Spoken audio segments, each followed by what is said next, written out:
Para sa mga Sagittarius, mukhang puno ng mga oportunidad ang darating na taon. Isa, pag-ibig at relasyon. Para sa mga single, may chance na makatagpo ng espesyal na tao, lalo na sa Marso. Para sa mga nasa relasyon, lalalim ang koneksyon nyo, at Agosto ay magiging romantic month.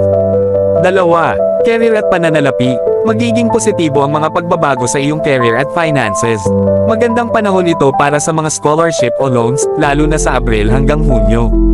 Tatlo, personal na paglago. Magsisimula ang taon na may mga pagbabago sa iyong pamilya at tahanan.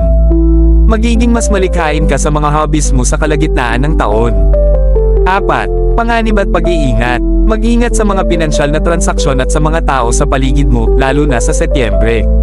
5. Spiritual at emotional healing. Ang taon ay magiging panahon ng spiritual growth. Magiging mahalaga ang pag-redefine ng mga relasyon at pagbuo ng mas malalim na koneksyon sa mga tao sa paligid mo. 6. Independence versus connection.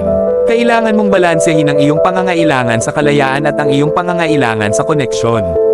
Magiging mahalaga ang pag-unawa sa sarili at pag-accept ng mga pagbabago sa iyong buhay.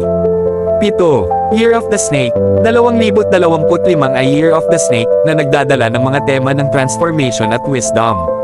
Magandang pagkakataon ito para sa mga Sagittarius na yakapin ang mga pagbabago at matuto mula sa mga karanasan.